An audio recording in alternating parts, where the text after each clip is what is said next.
Boa noite, aqui é a professora Vivian.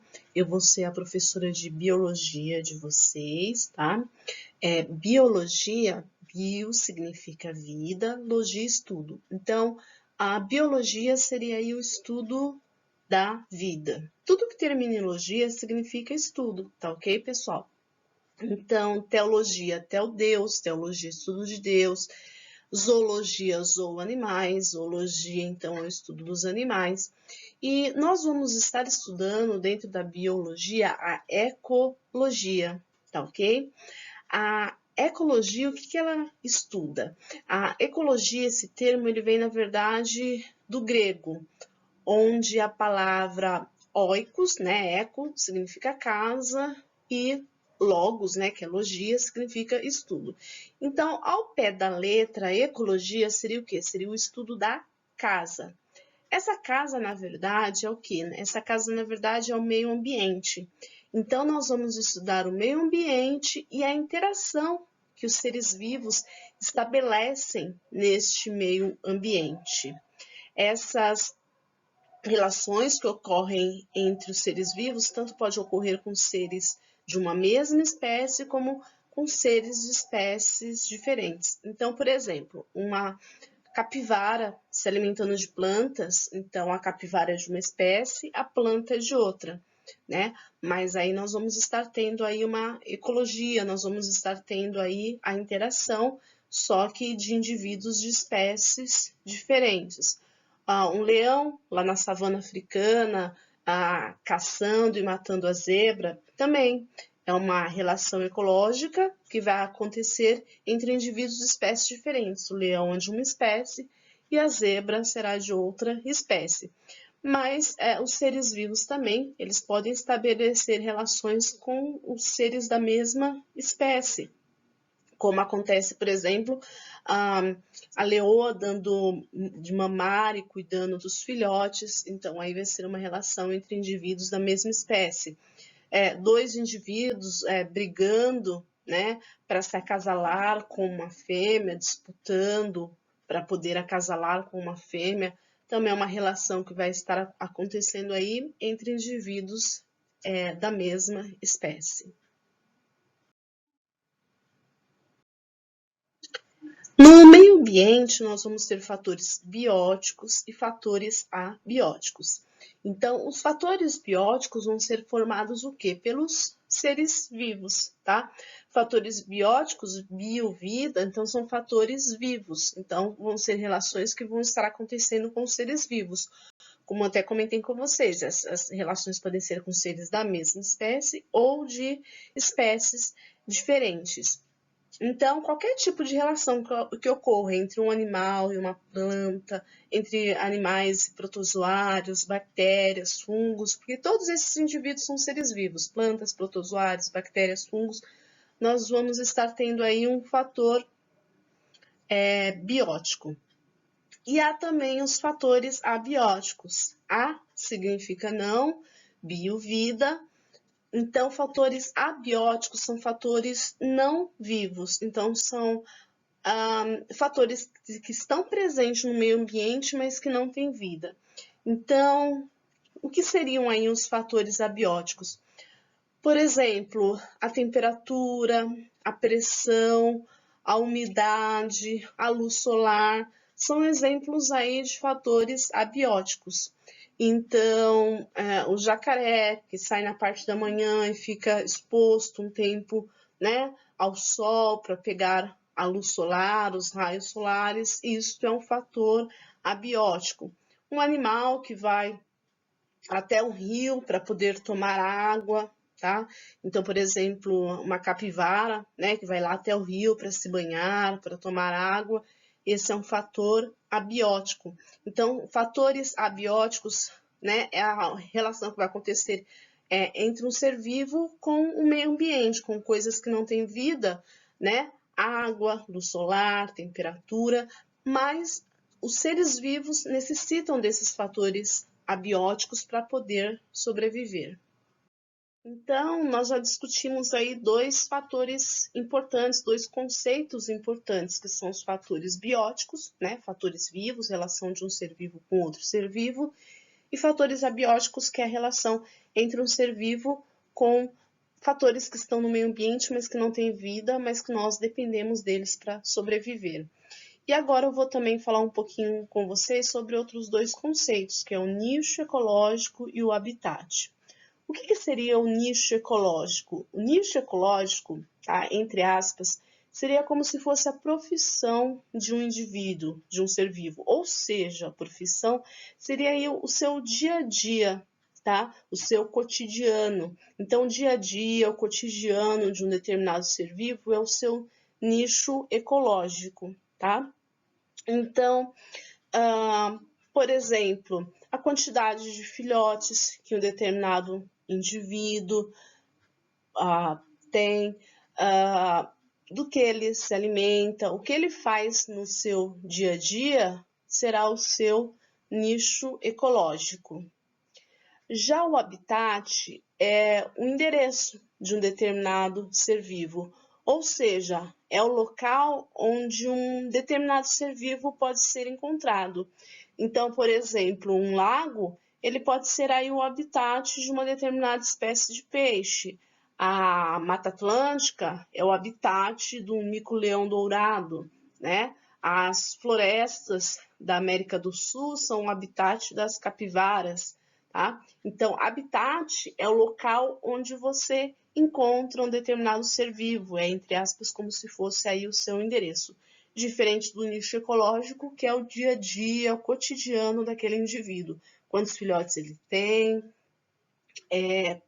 quantas crias vai ter durante um ano, se eles têm cuidados parietais, ou seja, se os pais cuidam dos filhotes, o que eles se alimentam, se eles são carnívoros, se alimentam de carne, se eles são onívoros, se alimentam de carnes e frutos, se alimentam de tudo, os onívoros. Então, o que o indivíduo se alimenta, como é a reprodução dele, o dia a dia dele é o seu nicho ecológico. E o local onde ele é encontrado é o seu habitat. Nós temos agora aí os níveis de organização. Então, nos níveis de organização, nós vamos partir de coisas mais simples, que vão estar se agrupando e indo cada vez para coisas mais complexas, tá? Então, a ecologia ela vai se organizar e analisar os indivíduos a partir do seu nível de hierarquia, em que cada nível anterior está dentro do outro. Então, vamos lá. Então, nós temos aí o átomo. A palavra átomo significa não tomo divisível. Ao pé da letra seria não divisível, mas hoje nós sabemos que o átomo é divisível, né? Ele tem prótons, nêutrons e elétrons. E o que seria aí o átomo? É a menor partícula que existe aí no universo e que vai compor aí a matéria, tá? Então, tudo que nós conhecemos aí, né, é formado por átomo, né? Então, o oxigênio é formado por átomo, o gás carbônico, o solo é formado por átomo, nas nossas células vai ter a presença de átomo, nos alimentos, tá? Então, é a menor porção, né, que existe, é o átomo. Esses átomos, eles se juntam e formam as moléculas. Então, por exemplo, se eu juntar dois átomos de hidrogênio e um átomo de oxigênio, então eu vou ter o H2O, eu vou ter aí uma molécula de água, tá? Então, quando esses átomos se unem, nós temos aí a formação das moléculas. Essas moléculas, elas formam orgânulos, que por sua vez vão formar aí as células. O que é a célula? A célula é a menor unidade de formação dos seres vivos. Então, nós, seres vivos, somos compostos, somos formados por células. É como se nós fôssemos uma casa e cada tijolinho que compõe aí a casa fosse a célula. As células elas se apresentam em diversos formatos, em diversos tamanhos. Tem células que são maiores, tem células que são menores, tem células que tem um formato fusiforme, que é um formato meio que alongadinho, tem células que têm um formato mais arredondado, as células dos vegetais, normalmente o formato delas é mais quadrado, enfim. o que acontece? E aí nós temos vários tipos de células. Se eu tiver várias células de um determinado tipo, eu tenho tecido. Então, por exemplo, eu posso ter aí o tecido muscular. Vai ser formado o quê? Por várias células musculares, tá? Eu posso ter o tecido nervoso, que vai ser formado o quê? Por vários neurônios, que são células nervosas. Então, quando eu tenho várias células de um mesmo tipo, eu tenho a formação aí de um tecido. Se eu tiver várias células da pele, né, que são células epiteliais, eu tenho um tecido epitelial. E o que vem a ser aí o órgão? O órgão, ele vai ser formado por vários tecidos. Então, por exemplo, o coração. O coração é um órgão. Ele vai ter tecido conjuntivo, ele vai ter tecido conjuntivo adiposo, que é gordura, ele vai ter tecido muscular, ele vai ter a presença aí também de tecido conjuntivo sanguíneo, que é sangue. Então, um órgão, ele vai ser formado o quê? Por vários tecidos. Depois nós temos o sistema. O que é o sistema? É quando diversos órgãos trabalham em conjunto para realizar uma determinada função. Então, nós vamos ter aí, por exemplo, o sistema digestório, onde você vai ter diversos órgãos trabalhando aí para fragmentar os alimentos em partes menores para que esses nutrientes presentes no alimento possam ser absorvidos. Nós vamos ter outro exemplo aí, o sistema excretor ou urinário, onde nós vamos ter os rins, ureteres, a bexiga e a uretra, os rins, né, a bexiga, que vão ser aí órgãos, né? Então, esses órgãos vão estar o quê? Trabalhando em conjunto para filtrar o sangue, retirar as impurezas e mandar embora, que é o sistema, então, excretor ou urinário. Então, o sistema é quando nós temos vários órgãos trabalhando em conjunto para realizar uma determinada função. E nós temos o organismo. O organismo, por sua vez, ele vai ser formado o quê? Por vários sistemas.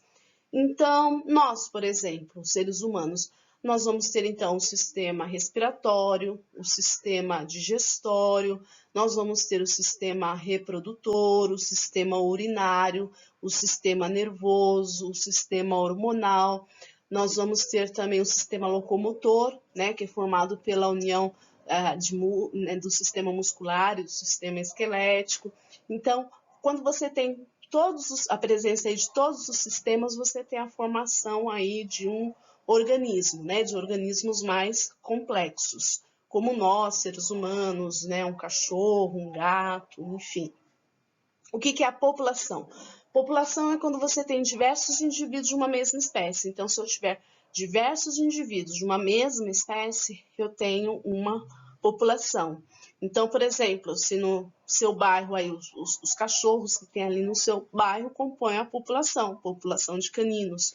Os felinos, os gatos, compõem a população aí de felinos, de gatos, né? E os seres humanos também que estão naquele bairro vão compor ali uma população. Então, a população é um conjunto de indivíduos, tá? Que estejam em um determinado local, numa mesma unidade de tempo, numa determinada época, ok?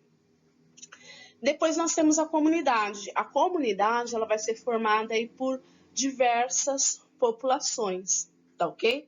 Então, até voltando aí ao exemplo que eu dei do seu bairro. Então, você tem a população de cães, né, de caninos, que é uma população, você tem a população de felinos, de gatos, você tem a população de humanos. E se eu tiver todas essas populações, e a gente pode até incluir também as plantas que tem naquela região, então, de repente, você tem várias plantas de uma determinada espécie, né, ou até de mais do que uma espécie naquele bairro, enfim. Então, a união de vários indivíduos, de várias espécies, né, animais, né, os cachorros que tem naquela região, os gatos, os seres humanos, as plantas, os fungos, eu vou ter o quê? Uma comunidade. Então, a comunidade é formada por vários indivíduos de várias espécies. Depois nós temos o ecossistema. É quando você tem a interação entre essa comunidade e o meio ambiente. Então, esses indivíduos vão estar se alimentando, né, de repente de uma plantação, vão estar ali interagindo com aquele meio ambiente. Então, Então, quando você tem uma comunidade interagindo com o meio ambiente, com a luz solar, né, para que as plantas possam crescer, possam se desenvolver, e depois um indivíduo se alimentando do outro, aí você tem a presença aí do ecossistema. E a união de todos os ecossistemas vai dar origem aí à biosfera, que é a camada da Terra onde tem a presença aí de vida. Então, de certa forma, nós até já, né, debatemos todos esses assuntos, né, mas vou recapitular. População é o quê? Um conjunto de indivíduos de uma mesma espécie que esteja em uma determinada região, numa mesma unidade de tempo. Comunidade é quando você tem diversos indivíduos de várias espécies, de diversas espécies, em uma determinada região, numa mesma unidade de tempo. E biosfera é a união aí de todas essas comunidades, né, e de todos os ecossistemas, né, porque essa comunidade, quando você tem uma comunidade interagindo com o meio ambiente, você tem aí um ecossistema. Depois, por fim, nós temos aí a litosfera. Tá? A litosfera é a parte da Terra formada aí por rochas. Então, a parte da Terra onde você tem rochas, tanto o solo, né, que nós pisamos aí, e uma parte do solo, subsolo, e até mesmo o assoalho do oceano, porque chega uma hora que não tem água, vai ter um solo, vai ter o assoalho do oceano. Então, isso daí é a litosfera. A hidrosfera já é formada aí pelos rios, pelos lagos, pela parte líquida, né, onde você vai ter a presença aí de água. E a atmosfera é a camada gasosa, né, a camada de ar que envolve o nosso planeta, né. Só lembrando que no nosso planeta nós vamos ter 78%, né, da atmosfera é formado por gás nitrogênio, 21% é gás oxigênio, e aí se a gente somar os 78 com 21, 99% da nossa atmosfera é gás nitrogênio e gás oxigênio, e o restante, o 1% que vai sobrar, são os vários outros gases. Gás carbônico, gás neônio, gás xenônio, gás metano, entre outros. Tá? Então, a aula de hoje seria só isso, tá? Nós fizemos um resuminho do que nós vamos estar estudando, que é ecologia, e eu passei alguns conceitos, algumas definições importantes para vocês, habitat, nicho ecológico. Nós vimos um pouquinho aí dos níveis de organização, tá ok? E mais outros conceitos aí importantes, né, presentes no meio ambiente, litosfera, hidrosfera, atmosfera, tudo bem? E vocês vão estar, então, para a atividade aí da semana, fazendo um resumo aí no caderno de vocês, desses slides, dessa apresentação, tá ok? E é só isso, então, e muito obrigada. E depois, se tiver alguém com dúvida, pode me procurar pelo WhatsApp ou no grupo, ou em particular, e tirar sua dúvida, tá ok? É só isso e muito obrigada.